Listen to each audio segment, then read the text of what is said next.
Hello everyone, welcome to this quantum computing basic series जहाँ पे हम क्वांटम कंप्यूटिंग के फाउंडेशन को एक्सप्लोर करने की कोशिश करेंगे। क्या कभी आपने ऐसा सोचा है एक कंप्यूटर जो कि टफेस्ट पजल को भी सेकंड्स में सॉल्व करके हमें दे सकता है, जबकि उसी को अगर हम आज के सुपर कंप्यूटर की हेल्प से सॉल्व करने की कोशिश करें, it will take time longer than the age of the universe. I'm not talking about any sci-fi. Rather, it is the promise of quantum computing. So, let's get started with the topic. अगर हम classical bits की बात करें, जो कि या तो zero हो सकते हैं या तो one at a time, no exceptions, we all know about it. क्या हो अगर हमारे पास एक ऐसा बिट हो जो कि जीरो और वन ये दोनों स्टेट में वो एक साथ एग्जिस्ट कर सकता है? That is the behaviour of qubits, which is the heart of quantum computing. Qubit जो होते हैं वो सुपर पोजिशन स्टेट में होते हैं, जिसकी वजह से वो मल्टीपल स्टेट में एक साथ एग्जिस्ट कर सकते हैं। ये कोई ट्रिक नहीं है, rather it is going to be a game changer. Superposition की वजह से ही क्वांटम कंप्यूटर जो कैलकुलेशन परफॉर्म कर सकते हैं एक टाइम पे काउंटलेस स्टेट या इनफाइनाइट स्टेट्स पे भी वो कैलकुलेशन परफॉर्म कर सकते हैं। फॉर एग्जाम्पल, सोर्स एल्गोरिदम जो कि एक क्वांटम एल्गोरिदम ही है, जिसकी वजह से टफेस्ट एन्क्रिप्शन को भी हम क्रैक कर सकते हैं विद इन फ्यू सेकेंड्स, जिसको कि अगर हम क्लासिकल कंप्यूटर से सॉल्व करने की कोशिश करें या क्रैक करने की कोशिश करें, it will take millions of years. So that is the importance of quantum computing.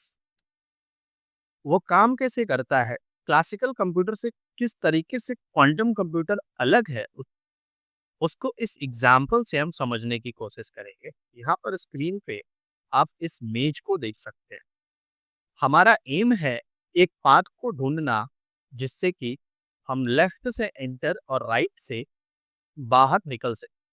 अगर हम क्लासिकल कंप्यूटर की हेल्प से इस मेज के उस पाथ को ढूंढने की कोशिश करें, सो classical computer one by one सभी पॉसिबल पाथ्स को एक्सप्लोर करेगा और फाइनली हमें वो पाथ मिलेगा। लेकिन क्वांटम कंप्यूटर की हेल्प से इसी चीज को करने की अगर हम कोशिश करें, तो क्वांटम कंप्यूटर क्या करेगा, वो सारे पाथ को एक साथ ही एक्सप्लोर करेगा और हमें फाइनल पाथ रिटर्न करेगा। क्लासिकल में वन बाय वन एक्सप्लोरेशन था, यहाँ पे क्वांटम में सारा पाथ्स को एक साथ ही वो एक्सप्लोर कर पा रहा है। तो यहाँ पे हम देख सकते हैं किस तरीके से क्वांटम क्लासिकल से बहुत ही ज्यादा स्पीड अप कैलकुलेशन करके दे सकता है। So that is one example. Now let us move to the first topic, which is the language of quantum computing, जिसको हम बोलते हैं डिराक नोटेशन। डिराक नोटेशन में हमारे पास दो इम्पॉर्टेंट नोटेशन, सबसे पहले के एग्जाम्पल। सबसे पहले हमने कॉम्प्लेक्स नंबर लिया हुआ है a और b belongs to C2। C2 का मतलब two dimensional complex vector space. इसका मतलब क्या होगा? फॉर एग्जाम्पल, अगर हम a1 को लेते हैं 1+2i, a2 को हमने लिया 2+i, एक दूसरा नंबर लेते हैं b1 1+3i और b2 इसको कंसिडर करते हैं 2+3i। अगर हम फाइंड करें what is ket A, so this is the notation, vertical line और एंगुलर ब्रैकेट का यूज करते हैं केट ए के लिए। तो that is nothing but a column vector a1 a2। So इसको हम लिखेंगे 1+2i 2+i। उसी तरीके से केट बी अगर हमें लिखना है, जिसके एलिमेंट हमने लिए b1 2, so that is nothing but 1+3i and 2+3i। लेकिन अगर हम बात करें ब्रा ए की, तो bra A is denoted by this symbol here. इसको हम लिख सकते हैं सिंपली केट ए डैगर।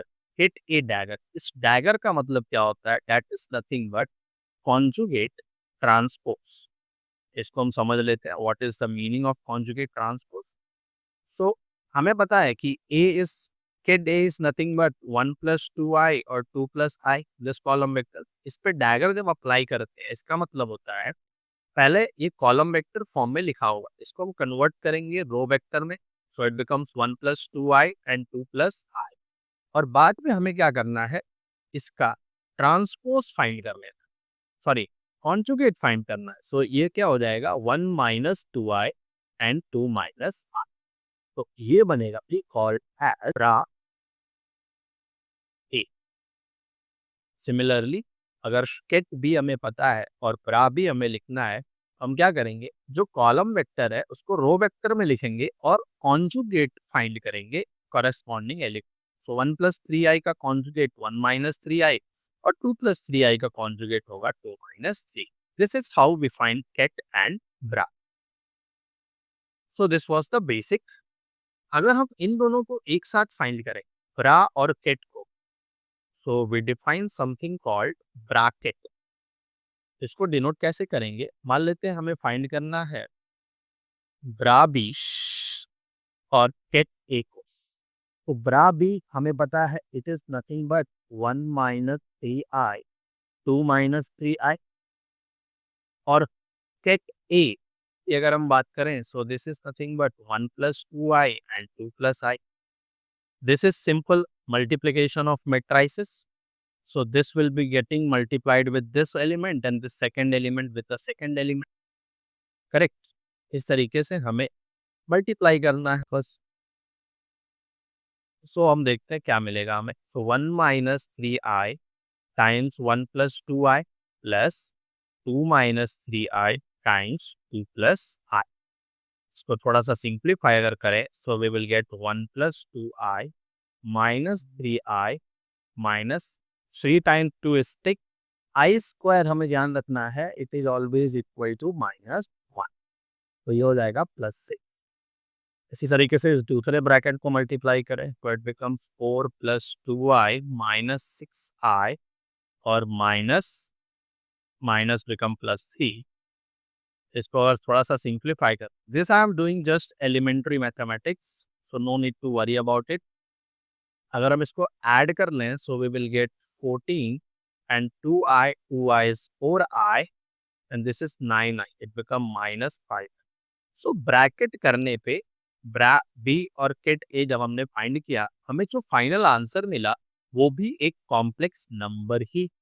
इस ब्रैकेट को दूसरा नाम दिया जाता है, which is called as inner product. तो इनर प्रोडक्ट जब भी फाइंड करेंगे दो स्टेट का, वो हमेशा कॉम्प्लेक्स नंबर ही होगा। और हम ये भी वेरीफाई कर सकते हैं कि inner product of B with A is same as the conjugate of the inner product A with B। ये एक important result है जो कि हमें ध्यान रखने की जरूरत।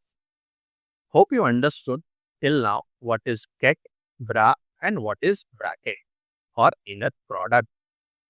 चलिए आगे बढ़ते हैं।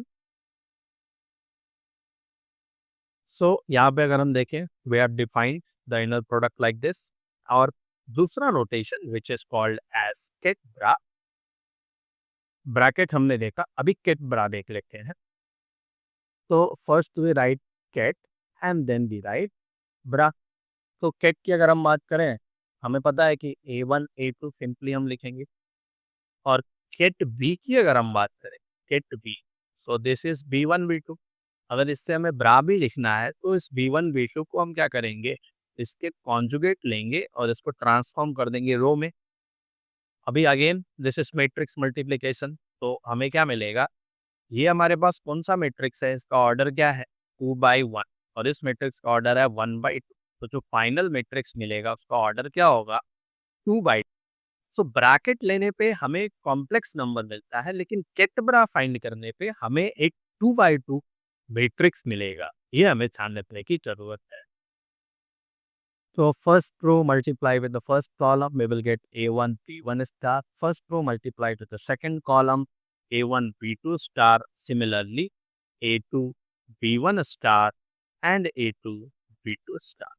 स्टार का मतलब हम ध्यान रखेंगे हमेशा this is nothing but the conjugate of the complex number, और टैगर मतलब कॉन्जुगेट का transpose. Let's move now. So इस तरीके से हमें ये हमेशा एक मैट्रिक्स ही मिलेगा। अभी हम दो स्टेट डिफाइन करेंगे which is called as zero state and one state. Zero state को डिफाइन करेंगे यूजिंग दिस कॉलम वेक्टर, जहाँ पे पहली एंट्री 1 होगी और दूसरी एंट्री 0। एंड वन स्टेट को डिफाइन करने के लिए we use the column vector 0 1। They are always orthogonal states. Orthogonal states का मतलब कि जिसका ब्रैकेट फाइंड करने पे हमें 0, ब्रैकेट फाइंड करने पे 0 मिले। अगर हम क्या करें, इन दोनों के इनर प्रोडक्ट को फाइंड करें, सो पहले हमने क्या लिखा, दिस इज व्हाट, फ्रा 0, तो it will B 1 0। Real number का जो कॉन्जुगेट होता है वो वही होता है, इसलिए we will get the same thing, just column का रो हो जाएगा। और सेट 1 अगर हम लिखें, दिस इज 0 1, इसको अगर सिंप्लीफाई करते हैं we will get 1 into 0 plus 0 to 1। तो ये इनर प्रोडक्ट हमें क्या मिला, 0। जब भी दो स्टेट का इनर प्रोडक्ट 0 हो, हम बोलते हैं कि दे आर ऑर्थोगोनल। ये हमें ध्यान रखने की जरूरत है। So these states are orthogonal and the next thing is they are normalized as well. Normalized होने का मतलब उनका अगर खुद के साथ हम इनर प्रोडक्ट फाइंड करें वो हमेशा 1 मिलेगा। इसको भी हम देख सकते हैं कि अगर हम 0 का खुद के साथ में इनर प्रोडक्ट फाइंड करें, सो ये जो पहला लिखा हुआ है this is bra, so it will be in the form of row vector, तो वी राइट 1 0। और दूसरा कैट है, सो इसको 1 0 इस तरीके से लिखेंगे। सिंप्लीफाई करेंगे तो वी विल गेट द 1। इसका मतलब this is normalized. Inner product दो वेक्टर स्टेट्स का अगर 0 है तो दे आर ऑर्थोगोनल, और खुद के साथ इनर प्रोडक्ट अगर 1 है तो हम बोलेंगे दे आर नॉर्मलाइज्ड। तो अभी तक हमने इन चीजों को समझा, ये हम आगे बढ़ते हैं। यहाँ पे हमने एक एग्जाम्पल ले रखा है, साई एक पर्टिकुलर स्टेट को हमने डिफाइन किया कुछ इस तरीके से 1/√2, और हमने इस बार सुपर पोजिशन स्टेट लिया 0 का और 1 का। जैसे यहाँ पे केवल 0 है तो this is the pure state, लेकिन यहाँ पे देखेंगे तो हमने कॉम्बिनेशन लिया हुआ है 0 और 1 का। सो दिस ये जो साई है ये प्योर स्टेट ना होकर के ये सुपर पोजिशन स्टेट है ऑफ 0 एंड 1।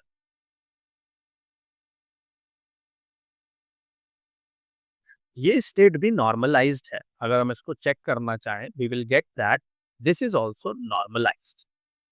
चलिए इसको भी हम समझ लेते हैं because that is very important. So थाई जो लिखा हुआ है थाई स्टेट, इसका हम क्या करेंगे, कुल के साथ इनर प्रोडक्ट फाइंड कर लेते हैं। साई का इनर प्रोडक्ट, तो ये हमारे पास कौन सा नोटेशन लिखा हुआ है, हमें पता है ये हमें कैसे मिला, दिस पर्टिकुलर कॉलम वेक्टर। ये हम यहाँ से देख सकते हैं 1/√2। केट 0 का मतलब क्या हुआ, 1 0, और केट 1 का मतलब 0 1। तो इसको अगर हम ऐड करेंगे सो वी विल गेट 1/√2 1 1। सो अगर 1/√2 को दोनों के साथ मल्टीप्लाई करेंगे तो हमें मिलेगा 1/√1/√2। मतलब जो हमारा साई है वो एक तरीके से डिफाइन किया गया है, केट साई। सो ब्रा साई क्या हो जाएगा, बस चेंज हो जाएगा कॉलम से रो में, और यहाँ पे क्या मिलेगा 1/√2 1/√2। अगेन मल्टीप्लाई करेंगे 1/√2 1/√2, it become 1/2, again 1/2 we will get. So add करने पे 1, सो हम बोलेंगे कि psi is normalised. So this is the way to evaluate ket bra, bra ket, ket and bra. ये हमें ध्यान रखने की जरूरत। अब हम नेक्स्ट टॉपिक की तरफ बढ़ेंगे विच इज द मेजरमेंट। अगर हमें किसी भी जनरल, मान लेते हैं हमारे पास एक जनरल क्वांटम स्टेट है साई, हम क्या कर सकते हैं, इसको हमेशा ही स्टेट 0 और स्टेट 1 के लीनियर कॉम्बिनेशन में लिख सकते हैं, जहाँ पे alpha beta are the complex number. ये हमें ध्यान रखना है, किसी भी जनरल स्टेट को स्टेट 0 और स्टेट 1 के लीनियर कॉम्बिनेशन में लिख सकते हैं। और ये जो स्टेट 0 है और स्टेट 1 है, they form the orthogonal basis. ये जो है ऑर्थोगोनल बेसिस फॉर्म करती है। ऑर्थोगोनल बेसिस का मतलब ये होता है कि किसी भी जनरल स्टेट को इनके लीनियर कॉम्बिनेशन में आप लिख सकते हैं। सो ये हमें ध्यान रखने की जरूरत है। यहाँ पे वही लिखा हुआ है हमारे पास। इस लाइन का मीनिंग हम बाद में समझने की कोशिश करेंगे in the upcoming videos. As these are the eigen states of the sigma z operator, we call this as z measurement. ये हम बाद में देखेंगे। और केवल हमारे पास ऐसा नहीं है कि केवल 0 और 1 ही बेसिस फॉर्म करते हैं, हमारे पास इनफाइनाइटली मेनी बेसिस हो सकते हैं। जैसे कुछ एग्जांपल्स यहाँ पे देख सकते हैं, प्लस और माइनस ये भी बेसिस फॉर्म करते हैं, प्लस आई माइनस आई ये अलग बेसिस फॉर्म करते हैं। एंड और ये सारे बेसिस जितने भी हैं, ये सारे ऑर्थोगोनल बेसिस है, मतलब इनका आपस में अगर इनर प्रोडक्ट फाइंड करेंगे, they will always be giving us the value 0। Now we come to the one important rule which is called as the bond rule। क्या प्रोबेबिलिटी है हमें पता है, एक इसको समझने की कोशिश करते हैं। साई हमें पता है कि इसको हम लीनियर कॉम्बिनेशन में लिख सकते हैं ऑफ स्टेट 0 एंड 1।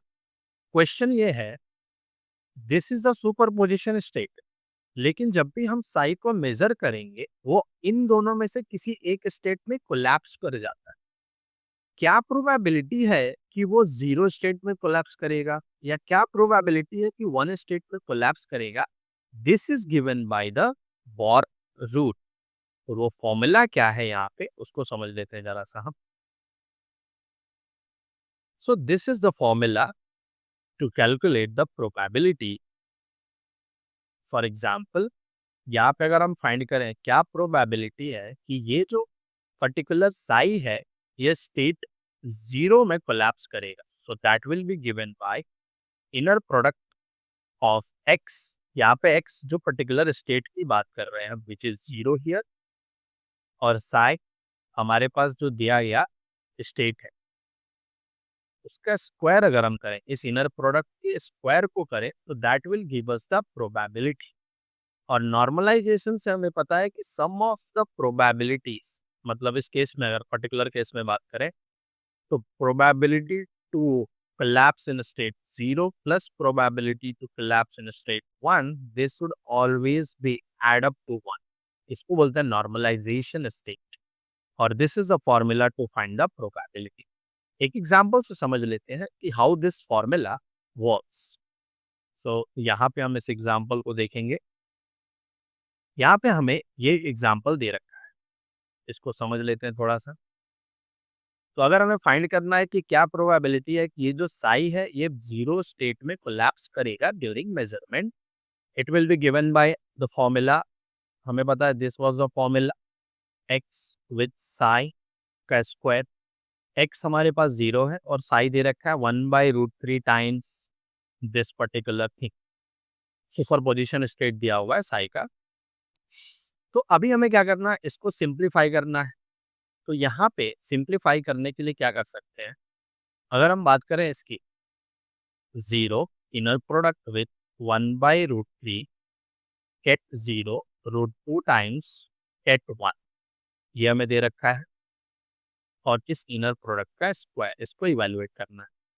तो यहाँ पे क्या होगा कि हम डिस्ट्रीब्यूशन प्रॉपर्टी से क्या बोलेंगे, पहले तो 1/√3 जो है इन दोनों पे, अगर इन दोनों को बसे वहां से 1/√3 हम बाहर ले सकते हैं, तो हमें क्या मिलेगा, inner product of 0 with 0, correct, plus यहाँ से √2 और 1/√3 मल्टीप्लाई करेंगे तो √2/√3 मिलेगा। और वहां से क्या मिलेगा, ये इनर प्रोडक्ट 0 इसके साथ अभी आ जाएगा 1 के साथ, तो 0 इनर प्रोडक्ट विथ 1। और इसका स्क्वायर हमें फाइंड करना है। हमें पता है कि 0, अगर 0 का 0 के साथ इनर प्रोडक्ट फाइंड करेंगे तो वो हमेशा 1 मिलेगा नॉर्मलाइजेशन कंडीशन से। और 0 का 1 के साथ जब भी इनर प्रोडक्ट फाइंड करेंगे वो 0 होगा, बिकॉज देखो था ऑर्थोगोनल। तो यहाँ से हमें क्या मिला, 1/√3 टाइम्स 1 प्लस √2/3 टाइम्स 0 इसका स्क्वायर। इसको सिंप्लीफाई करेंगे तो ये तो हो गया 0। हमें क्या मिला, 1/√3 का square. So we get the probability that psi will collapse to 0 as 1/3। तो अगर पूछा जाए कि क्या प्रोबेबिलिटी है कि 1 में कोलैप्स होगा, so that will be nothing but 1 minus 1/3 from the normalization condition, तो इट बिकम्स 2/3। इस तरीके से प्रोबेबिलिटी को हम मेजर कर सकते हैं using Born rule. Now let us see one more example. इस कैलकुलेशन को हम समझ लेते हैं थोड़ा सा। जैसे यहाँ पे ये तो हमें मिला फ्रॉम द बॉर्न रूल। अब प्लस स्टेट जो है, प्लस स्टेट को अगर हम लिखना चाहें तो it is nothing but the superposition state of 0 and 1। लेकिन एक चीज हमें ध्यान देना है, यहाँ पे हम केट प्लस की नोटेशन में इस तरीके से लिखते हैं, लेकिन अगर हमारे पास ब्रा प्लस लिखा हुआ है यहाँ, ओके, सो यहाँ पर भी दोनों जगह हम ब्रा लिखेंगे, ब्रा 0 ब्रा 1। इसको थोड़ा सा ध्यान देना होगा हमें। तो यहाँ पे हमें क्या मिलेगा, मॉड में प्लस अगर हम लिखें 1/√2 है यहाँ पे, 1/√2 we will get bra 0 bra 1 का inner product with 1/√2 ket 0 minus ket 1। इन केट और ब्रा पे हमें ध्यान दे रहना होगा, अदरवाइज हमें कंफ्यूजन हो सकता है। अब यहाँ पे 1/√2 1/√2 इट बिकम्स 1/2, और उसका स्क्वायर करके उसको बाहर लिखे तो इट बिकम 1/4, करेक्ट। और अंदर हमें क्या मिलेगा, बस first of all in the first bracket we have bra 0 bra 1, correct. इसका इनर प्रोडक्ट हमें किसके साथ फाइंड करना है, केट 0 और केट 1 के साथ, और उसका square. So this will become 1/4। अब डिस्ट्रीब्यूटिव प्रॉपर्टी अगर हम लगा दें यहाँ पे, सॉरी यहाँ पे हमारे पास मॉड था तो ध्यान देना, ठीक है। तो यहाँ पे हमें क्या मिलेगा, 0 का इन दोनों के साथ पहले हम डिस्ट्रीब्यूशन करेंगे, तो 0 का 0 के साथ इनर प्रोडक्ट माइनस 0 का 1 के साथ इनर प्रोडक्ट। उसी तरीके से इस 1 का 0 के साथ और 1 का 1 के साथ डिस्ट्रीब्यूशन कर दें तो क्या मिलेगा, 1 का 0 के साथ इनर प्रोडक्ट माइनस 1 का 1 के साथ इनर प्रोडक्ट, और उसका स्क्वायर करना है हमें। 0 का 0 के साथ inner product will give us just 1, और 0 1 1 0 हमेशा 0 ही मिलेगा because they are orthogonal, and 0 and 1 state are normalize, so we are getting 1। तो यहाँ से हमें क्या मिला, probability that it is collapse to state plus that is 0। So state minus में कोलैप्स होने की प्रोबेबिलिटी क्या हो जाएगी, 1, बिकॉज इन दोनों का सम हमेशा क्या होना चाहिए, equal to 1। So this is how we apply the